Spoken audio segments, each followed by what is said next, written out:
Et pour en parler avec nous, Mansour Loum, bonsoir. Vous êtes journaliste et rédacteur en chef du média Sport News Africa. Bonsoir. Merci d'être avec nous. Voilà un sujet en tout cas qui va beaucoup faire parler ces prochains mois. Pensez-vous que ce projet que l'on vient de voir dans le sujet d'Antoine Delpierre, que ce projet a de bonnes chances d'aboutir? Alors, difficile à dire à l'heure actuelle, mais ce qui est sûr, c'est que la FIFA va tout faire pour y arriver.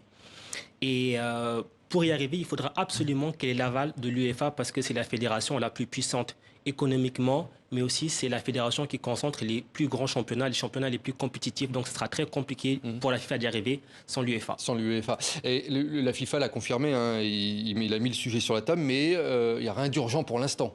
Il temporise? Il n'y a rien d'urgent parce qu'en fait, il y a quand même une certaine opposition. Du coup, ils ne peuvent pas aller contre l'opinion publique. Donc là, ils font les sondages, les petites votations. On montre que en Asie, ils sont plutôt favorables. En Afrique aussi. En Europe, c'est quand même beaucoup moins le cas. Mais bon, ils communiquent beaucoup moins dessus forcément. L'Amérique est un petit peu partagée. Donc, ils temporisent, oui. Afrique et Asie qui sont intéressés, puisque derrière, il y a des grosses retombées financières, on l'a vu à l'instant. La FIFA promet 19 millions de dollars, un peu plus de 16 millions d'euros supplémentaires pour chacune des fédérations. Pour beaucoup, ça va être quand même difficile de...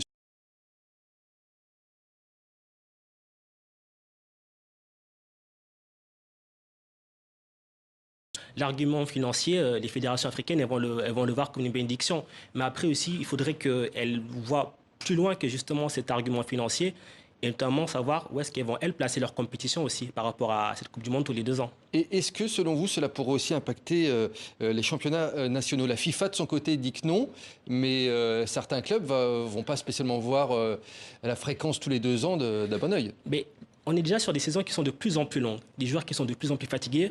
On remarque des blessures de plus en plus récurrentes, de plus en plus tôt dans la saison.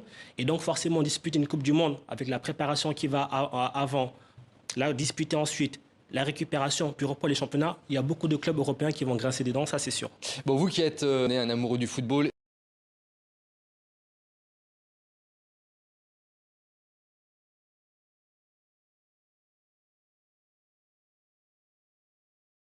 Mais ça, c'est que mon opinion. alors, il y a un autre projet sur la table également, c'est que la Coupe du Monde féminine pourrait également avoir lieu tous les 2 ans. Et là, beaucoup d'observateurs se mettent d'accord. En revanche, ce serait une bonne chose pour le foot féminin. Ça favoriserait effectivement l'éclosion du foot féminin. En fait, ce serait un accélérateur. C'est un petit peu l'argument qui avait été utilisé pour la CAN tous les 2 ans. C'est-à-dire que le fait d'avoir une compétition comme ça encore, qui n'est pas encore assez peut-être mature, assez mûre et qui va au fur et à mesure intéresser de plus en plus de public, l'avoir tous les 2 ans, ça peut être pas mal en termes d'exposition et aussi même de progression pour les sportives.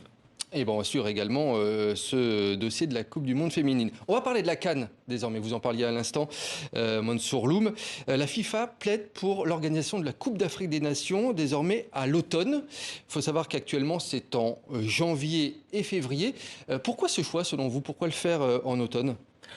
Mais parce qu'en fait, déjà janvier-février, c'est une période problématique parce qu'on a encore vu qu'il y a encore beaucoup de bisbilles entre les clubs et les fédérations africaines. Les clubs rechignent forcément à libérer les joueurs. Et du coup, la FIFA, elle aussi, elle voit son calendrier à elle. Elle se dit, si la CAN repasse en été, c'est-à-dire juin, juillet ou août, ça va peut-être être un petit peu compliqué. Du coup, ils veulent revenir plus sur une période automnale. Oui, parce qu'en automne, les clubs seraient moins impactés. A priori, mais bon, ça va quand même poser problème parce que les saisons auront débuté. Alors, en parlant de la CAN, la prochaine édition doit se dérouler du 9 janvier au 6 février au Cameroun. Mais en raison de la crise du Covid, eh bien, certaines voix s'élèvent. Il faut repousser la compétition à plus tard. Qu'en est-il aujourd'hui, selon vos informations? Puisque Patrick Motsepe, le président de la CAF, a confié cet après-midi la tenue de la CAN au Cameroun. Exactement. Il a rencontré le chef de l'État, Paul Biya. À la sortie d'audience, il a dit que la CAN aurait lieu le 9 janvier. Il a donné rendez-vous à tout le monde, à tous les amoureux du football africain, le 9 janvier au Cameroun. Selon vous, il n'y a pas de changement de calendrier? Elle aura bien lieu? Ou on a l'impression que chaque jour, il y a un scénario différent qui se dessine? Mais pour qu'il annonce ça quand même à la sortie de cette réunion, c'est qu'il a quand même beaucoup de certitudes et de garanties qui ont été données.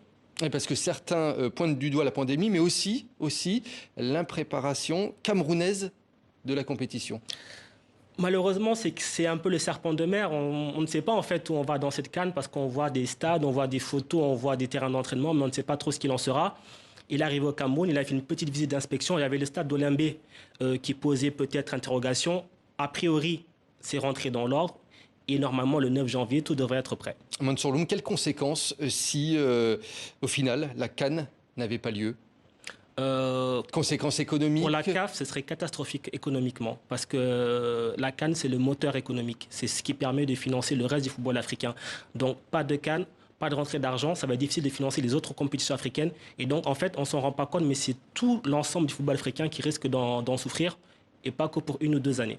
Et vu le succès de la Coupe arabe, on espère que la CAN aura bien lieu. On rappelle les dates, normalement, au Cameroun du 9 janvier au 6 février. Et voilà, on espère qu'elle aura lieu et on la suivra bien entendu sur TV5 Monde. Merci beaucoup, Mansour Loum de Sport News Africa, d'être venu sur le plateau de 64 minutes. Merci à vous. Nicolas.